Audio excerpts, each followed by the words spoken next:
వృషభ రాశి అండి. వృషభ రాశి వారికి మే నెలలో ఈ నెల మొత్తం కూడా మీకు ఎలా ఉండబోతోంది? బ్రహ్మాండంగా ఉండబోతోందండి. ముఖ్యంగా రవి, బుధులు మీ రాశిలో ఉండడం వలన, అలాగే లక్ష దోషాలు పోగొట్టేటువంటి గురుడు కూడా మీ రాశిలో 14వ తారీఖు వరకు ఉండడం వల్ల చక్కటి యోగవంతమైనటువంటి జీవితాన్ని మీకు బ్రహ్మాండంగా ఉంటుంది. అలాగే ఫైనాన్స్ రంగంలో మీకు బాగా అభివృద్ధికరంగా ఉంటారండి మీరు. పైగా బంగారు ఆభరణాలు కొనుక్కోవడానికి, వస్తువులు కొనుక్కోవడానికి అవకాశాలు ఎక్కువనే ప్రయాణాలు చేస్తూ ఉంటారు. స్థిరమైన ఆలోచనలతో ఉంటారు. ఎందుకంటే రవి బుధులు ఫైనాన్స్ సంబంధించిన వాటిలో మీరు ఉంటారండి. రవి బుధులు అంటే యాక్చువల్గా గురుడు కూడా 15వ తారీఖు నుంచి మిథున రాశిలోకి రావడం వల్ల ఫైనాన్షియల్గా ఇంకా ఆగరండి మీరు. బాగా డెవలప్మెంట్స్ ఎక్కువ ఉంటాయి. వృషభ రాశి వాళ్ళకి నిజంగా నెంబర్ 1 పొజిషన్లో ఉంటారేమో అనిపిస్తుందండి. ఎందుకంటే వృషభ రాశి వారికి రాహువు, శని అద్భుతంగా ఉండడము, గురుడు కూడా మారడము చాలా అద్భుతంగా ఉందండి. ముందర గురు ప్రభావం వలన ధనానికి ఏమాత్రం ఇబ్బంది పడరండి మీరు. ఎదుటి వాళ్ళకి ధనం ఇచ్చే అంటే మీరే హెల్ప్ చేసే తత్వంలో ఉంటారు తప్ప ఒక్కడ దగ్గర చేజాచి అడగరు. గొప్ప అదృష్టం అండి మీకు. అలాగే భూములు కానీ, చదువు కానీ మీకు బాగా వస్తుంది. ఆభరణ సౌఖ్యం బాగా ఉంటుంది. ముఖ్యంగా ద్వితీయ భావంలో గురుడు ఉంటే ఎక్కువగా భోజన వసతులు బ్రహ్మాండంగా ఉంటాయండి. ఎక్కడికి వెళ్ళినా సరే మిమ్మల్ని ప్రేమతో కూడినటువంటి భోజనం పెడతారు మీకు. కావాలి చూసుకోండి, డౌటే ఉండదు. పైగా మీ కుటుంబంలో వృద్ధి ఎంత బాగుంటుందండి. కుటుంబంలో స్నేహితులు, మీ బంధువులు మీరంటే ఎంతో ఇష్టపడుతుంటారు. అభివృద్ధికరంగా ఉంటారు. చదువు విషయంలో బ్రహ్మాండంగా ఉంటారండి. ద్వితీయ భావంలో గురుడు ఉంటే పుత్ర సంతాన యోగం కలగడానికి అవకాశం ఉంది. మీ జాతకాల ప్రకారం కూడా చూసుకోండి, అంతే అది. పైగా కుజుడు 3వ భావం అంటే కుజు ప్రభావం వలన ఆయన మీకు 12th హౌస్ లార్డ్ అవ్వడం వల్ల అంత అద్భుతమైనటువంటి మంచి యోగం ఏం చేయడండి ఆయన. ఎందుకంటే నీచ స్థితిలో ఉన్న కుజుడు మంచి ఫలితాలు ఇవ్వడం.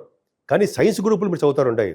మీ జాతకంలో కూడా చూసుకోండి. 3rd భావంలో కనుక కుజుడు ఉంటే సైన్స్ గ్రూపులు అంటే ఎంపీసీ, బైపీసీ ఏదో అంటాం కదా, డాక్టర్ సంబంధించింది, ఇంజనీరింగ్ విద్యలు. కుజుడు 3వ భావం ఉండడం వల్ల అలా బ్రహ్మాండంగా చదువుతారు. అలాగే మీ దగ్గరలో ఉన్నటువంటి మీ తమ్ముళ్ళని, చెల్లెలని కలవడానికి, లేదా ఎంత దూరంలో ఉన్నా సరే వాళ్ళని చూసి రావడానికి మీరు వెళ్తూ ఉంటారు.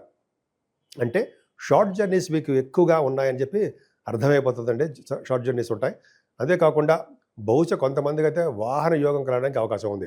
ఏదేమైనా 19వ తారీఖు నుంచి కేతువు 19th నుంచి కేతువు 4th భావంలోకి వస్తాడు. 4th భావంలో ఉన్న కేతువు మంచి ఫలితాలు ఇవ్వడండి. ముఖ్యంగా తల్లిగారి యొక్క ఆరోగ్య పరిస్థితి మాత్రం కొంచెం జాగ్రత్తగా చూసుకుంటూ ఉండాలి. ఎడ్యుకేషన్లో విద్యార్థులకి కష్టపడి చదివితే తప్ప విద్యలో రాణించలేరు. అలాగే కొంతమంది రైతులు ఉంటారు. రైతులకి పంటలు పండడం అవన్నీ ఉంటాయి కదా, వాళ్ళకి మాత్రం ఫైనాన్షియల్ స్టేటస్ పెరిగి తీరుతుంది. అంతే కదండి. మీరు అంటే జనరల్గా 18వ తారీఖు వరకు కూడా కేతు ప్రభావం మీ మీద ఉంది. మీ మీద ఉంటే చిల్డ్రన్ మీద, అంటే మీకు ఆడపిల్లలు పుట్టడానికి అవకాశం ఎక్కువ. అలాగే స్టాక్ మార్కెట్లో, షేర్ మార్కెట్లో, స్పెక్యులేషన్లో మీకు బాగా కలిసి వస్తుంది. కొంతమందికి అయితే రాజకీయ రంగంలో పదవులు ఉండడానికి అవకాశాలు ఉన్నాయండి. అలాగే సప్తమ స్థానాన్ని అంటే పంచమ స్థానాన్ని శని దృష్టి కూడా ఉండడం వల్ల కొద్దిగా పిల్లలు పుట్టడానికి ఆలస్యం అవ్వడానికి మాత్రం అవకాశాలు ఉన్నాయండి. జనరల్గా ఆలస్యం అవుతుంది. పుత్రికా సంతానము కలగడానికి అవకాశం ఉంది. అంటే లేట్గా కలుగుతుంటారు అనమాట. ఏదైనా స్టాక్ మార్కెట్లో లాసులు వస్తాయి. కొన్ని సందర్భాల్లో లాసులు రావడానికి అవకాశం ఉంది. అంతేకాకుండా మీరు మీ దగ్గర మీ బంధువులు వలన మీకు ఎటువంటి ఇబ్బంది కలగకుండా, శత్రువుల వలన భయం లేకుండా, శత్రువులందరూ కూడా మిత్రులు అయ్యేటట్టుగాను, అలాగే మీకు రోగ బాధలు కానీ రుణ బాధలు లేకుండా సంపూర్ణమైన ఆరోగ్యవంతులుగాను, అదృష్టవంతులుగాను ఉండడానికి అవకాశం ఉందండి. ఎక్కువగా గురు ప్రభావం ఉండడం వల్ల వివాహాది వేడుకలు మీ ఇంట్లో జరగడానికి ఎక్కువ అవకాశాలు ఉన్నాయి. వివాహాలు జరుగుతూ ఉంటాయి. అలాగే దగ్గరకు వచ్చిన సంబంధాలు కూడా సెటిల్ అయిపోతూ ఉంటుంది. అలాగే భార్యాభర్తల యొక్క అన్యోన్య దాంపత్య జీవితం పర్ఫెక్ట్గా చాలా బాగుంటుంది. ఒకళ్ళ వల్ల ఒకరికి అదృష్టం కలిసి వస్తుంది. మీరు చేస్తున్న వ్యాపారాలు విస్తరణ చేసుకుంటారండి మీరు. ఎందుకంటే మీ చేసే వ్యాపారాలన్నీ కూడా చాలా అద్భుతంగా ఉంటుంది. ముఖ్యంగా సాఫ్ట్వేర్ రంగంలో, రియల్ ఎస్టేట్ రంగంలో ఉన్న వాళ్ళకి భూములు బాగా అమ్ముడుపోవడానికి అవకాశం ఉంది. కానీ ఆ సప్తమాధిపతి అయిన కుజుడు కూడా మీకు తృతీయ భావంలో ఉండడం వల్ల, వీక్ అయిపోవడం వల్ల భూముల విషయంలో కూడా కొంచెం ఇబ్బంది పడతారు. ఏదేమైనా మీకు సంపూర్ణ ఆరోగ్యవంతులుగా ఉండడము, తలవంతలంపుగా వచ్చే ధనయోగము, ధనప్రాప్తి కలగడము బాగుంటుందండి. కుటుంబంలో సఖ్యత బాగుంటుంది. అంతేకాకుండా న్యాయపరమైన, చట్టపరమైన అంశాల్లో కూడా మీకు ఫేవరబుల్ రిజల్ట్స్ రావడానికి అవకాశం ఎక్కువ ఉంది. ఏదేమైనా భాగ్యస్థానంగా బాగుండడం వల్ల, కుజుడు ప్రభావం ఉండడం వల్ల, భాగ్యాధిపతి లాభస్థానం ఉండడం వల్ల బ్రహ్మాండం. అంటే హయ్యర్ ఎడ్యుకేషన్ రీత్యా విదేశీ పర్యటన చేయబోతున్నారు. అలాగే సినిమా షూటింగ్ రీత్యా మీరు విదేశాలకు వెళ్ళడము, మీ పర్సనల్ పనుల రీత్యా విదేశాలకు వెళ్ళడానికి ఎక్కువ అవకాశం ఉందండి. అలాగే శనికారకత్వంలో ఉన్నటువంటి కోల్, సింగరేణి అంటాం కదండి, ఆ బిజినెస్లు, సాఫ్ట్వేర్ రంగం బిజినెస్లు, సిమెంట్ పరిశ్రమలు, ఫార్మా రంగము, ఆటోమొబైల్ ఇండస్ట్రీ శనికారకత్వాలు కదా, అవన్నీ కూడా బాగా డెవలప్ అయ్యి ఫైనాన్షియల్ స్టేటస్ బాగా ఊహించని దానికంటే ఎక్కువ డబ్బులు వస్తాయి. మీరు ఊహిస్తారు దానికంటే ఎక్కువ వస్తాయన్నమాట. అంతేకాకుండా దశమంలో రాహు అద్భుతంగా ఉన్నాడండి మీకు. అంటే దశమ రాహు ఉన్నాడంటే డాక్టర్స్గా మీరు బాగా పేరు ప్రఖ్యాతులు తెచ్చుకుంటారు. అంతేకాకుండా రవి బుధుడు కూడా మీ జాతకంలో ఉన్నాడు, మీ రాశిలో ఉన్నాడు. పైగా గురుడితో కలిసి ఉన్నాడు కాబట్టి ఫైనాన్స్ రంగంలో బాగా డెవలప్ అవుతారు మీరు. సూక్ష్మమైన బుద్ధి కలవారుగా, అపారమైన విద్య కలవారుగా మీరు ఉంటారు.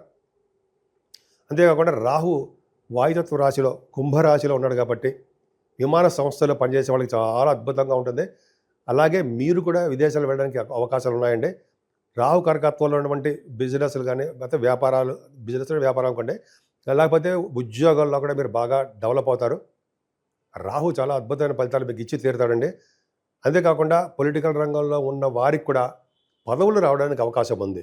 అంటే ప్రజాసేవ, ప్రజాదరణ, ప్రజాభిమానాలు ఎక్కువగా పొలిటికల్ రంగంలో ఉన్న వాళ్ళకి, ప్రజానాయకులకి, అంటే పొలిటికల్ రంగంలో నాయకులకి బాగా కలిసి వచ్చే అంశము చెప్తాం. అలాగే తీర్థయాత్రలు చేస్తారండి. గురుగారులతోటి, పీఠాధిపతులతోటి మీరు వెళ్తారు. నిజంగా రాహు పడతాం మాత్రము దశమస్థానంలో ఉన్న రాహు చాలా చాలా అద్భుతమైన ఫలితాలు మీకు ఇస్తున్నాడు. అంతేకాకుండా బుధ శుక్రులు బాగున్నారండి. బుధ శుక్రుల కాంబినేషన్ 11వ భావంలో బ్రహ్మాండంగా ఉన్నారు. వాళ్ళ వలన యాక్చువల్గా మీకు కళారంగంలో మంచి అభిరుచి ఉండడము, భూములు కొనుక్కొని తీరుతారండి మీరు. వాహనాలు, భూములు కొనుక్కుంటారు. చర్చలలో బాగా పాల్గొంటారు మీరు. శుక్ర రాహుల కాంబినేషన్ వల్ల కూడా అనేకమైన విషయాలు మీకు వాటంతట అవే కలిసి వస్తుంటాయి. సోదరుల వలన మంచి బాగా కలిసి రావడానికి అవకాశం ఉంది. మీకు ఒక ప్రత్యేకమైన ఉన్నతమైన స్థానం ఉంది. అలాగే మీరు బాగా పలుకుబడి వ్యక్తులుగాను బుధ శుక్ర రాహులు కలిసి ఉంటే అలా ఉంటుందండి. విదేశ పర్యటన కూడా చేయిస్తుంటారు.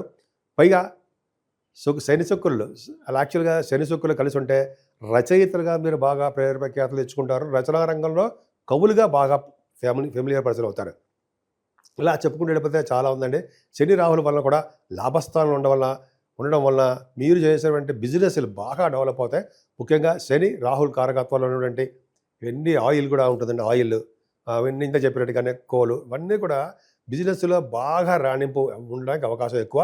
చిత్ర పరిశ్రమల్లో, సినిమా రంగంలో ఉన్న వాళ్ళకి బాగా డెవలప్మెంట్స్ అయ్యి ఫైనాన్షియల్ స్టేటస్ పెరుగుతుంది. ఏదేమైనా రవి బుధులు 12వ భావంలో ఉన్నాయి. అంటే రవి బుధుల వల్ల కాంబినేషన్ ఏంటంటే మీరు విదేశాలు వెళ్ళడము, సన్మానాలు జరగడము, అలాగే స్వదేశాల్లో కూడా మీరు దేవుని చూడడం కోసము, దైవ దర్శనం కోసము, దేవతారాధన కోసం కూడా డబ్బులు విపరీతంగా ఖర్చు పెట్టడానికి అవకాశం ఉంది.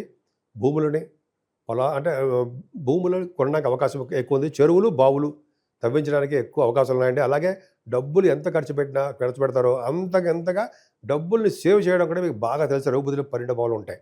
సో ఈ విధంగా మీకు కాలసర్ప దోషంలో జనరల్గా ప్లానెట్ పొజిషన్ అంతా ఉందండి. సో కాలసర్ప దోషం ఉండడం అంత అద్భుతం కాదు. రాహు కేతువులుగా కాలసర్ప దోషంలో ఉన్న ప్లానెట్స్ అని ఉండిపోవడం వల్ల కాళహస్తిలో మా స్వామివారికి రాహుకేతులు పూజ చేయించుకోవడము, కేతువు కూడా వినాయకుడికి పూజ చేయించుకోవడం, పౌర్ణమి వెళ్ళిన చవితి కూడా పూజ చేయించుకోవడం వలన, అలాగే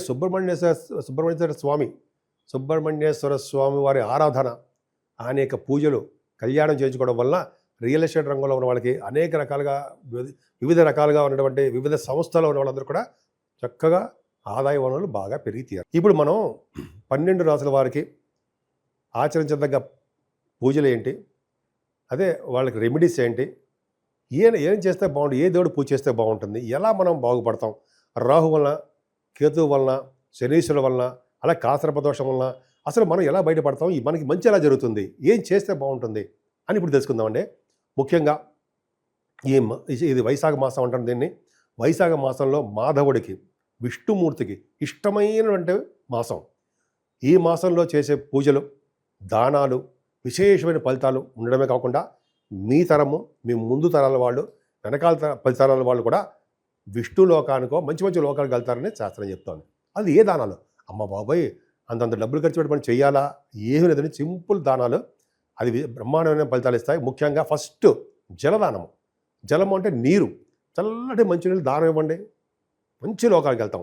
అలాగే విసిరికర్రలు, చెప్పులు, గొడుగు, అలాగే చలివేంద్రాలు పెట్టడము, వస్త్రదానాలు, అన్నదానాలు, మీకు ఏది ఇష్టం ఉంటే అది చేయండి. పైగా ఈ మాసంలో కూడా బ్రహ్మాండమైన మాడుపళ్ళు వస్తాయి కదండి.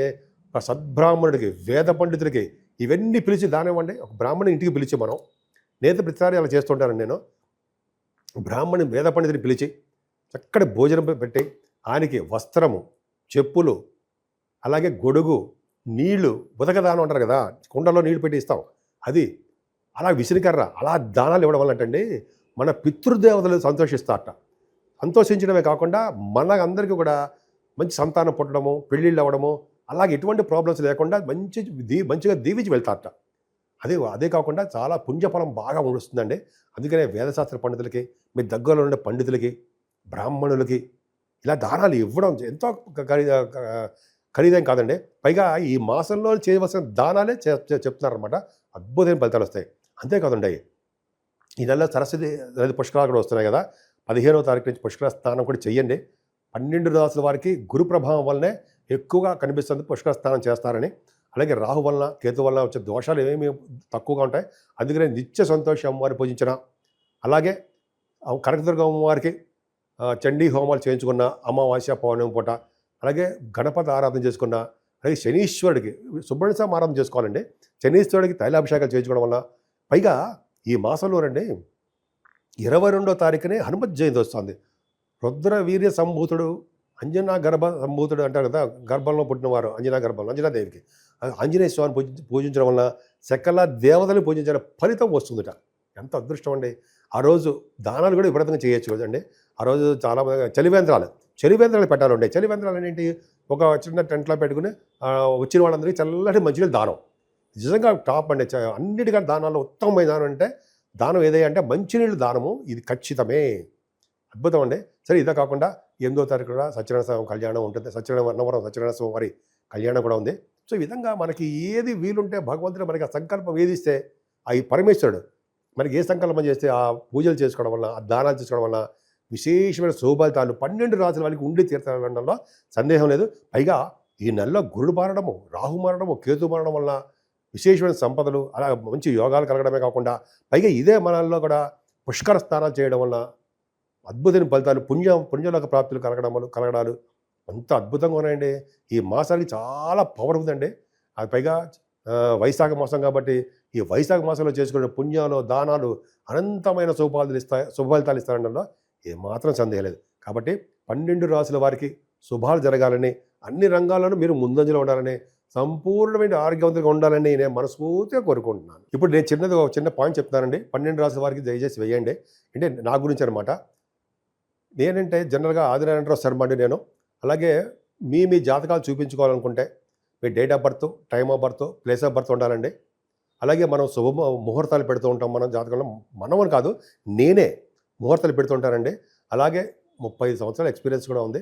పక్క పెడదామంటే ముహూర్తాలు పెట్టడము, అలాగే మ్యాచ్ మేకింగ్ చేయడము, అలాగే రకరకాల మంచి ముహూర్తాలు పెట్టడము, జాతకాల్లో పరిష్కార మార్గాలు చెప్పడము, ఇవన్నీ కూడా నేను చెప్తానండి. నా ఫోన్ నెంబర్ 7075389589 కింద స్క్రోల్ అవుతుందండి.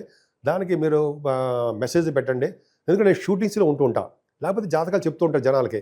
కాబట్టి నేను మీ పర్సనల్ ఫోన్కి కొన్ని సందర్భంలో అటెండ్ కాలేకపోతుంటాను. కాకపోతే మీరు అంటే వాట్సాప్లో మీ మెసేజ్ పెట్టండి. వాట్సాప్లో నాకు నెంబర్ కూడా ఇదే. తప్పకుండా నేను ఎవరి చేతో ఫోన్ చేయించకుండా నేనే డైరెక్ట్ కాంటాక్ట్ మీతో వస్తాను. మీకు ఉన్నటువంటి ప్రాబ్లమ్స్ స్వయంగా వింటాను. కాబట్టి పరిష్కార మార్గాలు తప్పకుండా చెప్పుకుందాం. సో ఈ విధంగా అన్ని రాసుల వాళ్ళకి చాలా బాగుండాలని మనస్ఫూర్తిగా కోరుకుంటున్నాను.